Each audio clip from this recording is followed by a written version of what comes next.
Monopterus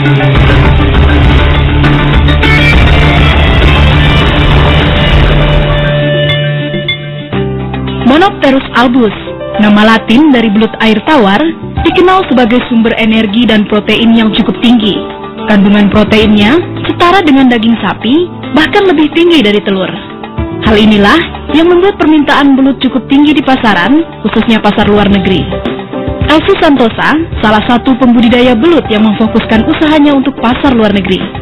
Karena cukup mudah dilakukan dan tidak membutuhkan lahan yang luas, ia lalu tertarik pada usaha budidaya belut ini dan memulainya 2 tahun lalu. Media yang digunakannya adalah drum yang diisi dengan lumpur untuk mengatasi lahan minim yang berada persis di belakang rumahnya di kawasan Bekasi. Rata-rata bekas oli ya, saya beli gitu kan, bekas oli. Saya cat dulu ininya, dalamnya supaya jangan berkarat. Terus saya buka sekitar 30 cm gitu kan, mulutnya ya. Lumpurnya sekitar 50 cm-an, lumpur terus airnya 5 cm. Karena menggunakan media drum, maka harus dilakukan penyesuaian agar belut tetap merasa seperti di habitatnya. Untuk itu, biasanya ditanam eceng gondok di atas permukaan air. Itu pun harus disesuaikan banyaknya agar tersedia cukup oksigen untuk pertumbuhan belut. Jumlah maksimal eceng gondok adalah 30% dari permukaan air. Hal lain yang harus diperhatikan adalah temperaturnya agar tidak terlalu panas.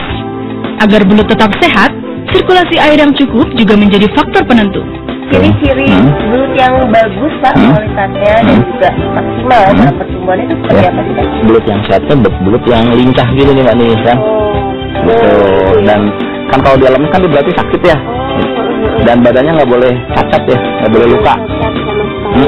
Jadi harus sempurna gini Mbak. Biasanya belut yang baru datang tidak boleh langsung masuk ini dalam kolam ya. Dia harus di karantina dulu, disimpan di sini dulu selama 1x24 jam. Yang membuat pemeliharaan belut semakin mudah adalah pemberian pakannya yang cukup 1 kali sehari. Biasanya dilakukan pada sore hari, karena belut merupakan binatang malam dan baru mencari makan pada malam hari.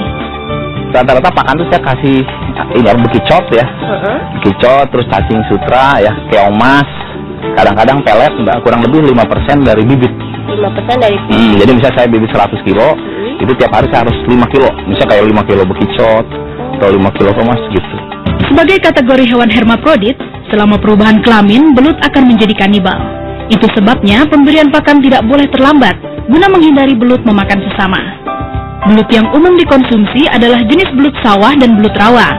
Untuk komoditas ekspor, permintaan belut rata-rata berukuran minimal 400 hingga 500 gram.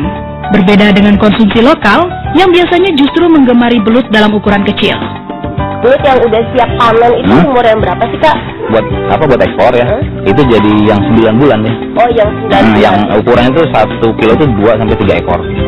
1 kilonya, jadi besar-besar ya. Digoreng, dijadikan keripik, atau diolah menjadi pecel belut, belut sama nikmatnya. Ya digoreng, tapi jangan terlalu lama, kan omeganya kan bilang kalau terlalu lama ya. Lebih gurih, proteinnya lebih banyak, pokoknya gizinya lebih banyak. Masih minimnya pemain dalam usaha budidaya belut, membuat kapasitas produksi belum mampu memenuhi permintaan pasar lokal maupun ekspor. Karena itu, bapak 3 anak ini justru merasa gembira jika ada masyarakat yang tertarik untuk belajar cara budidaya belut. Karena selain rasanya yang gurih dan bergizi, usaha ini juga cukup menguntungkan.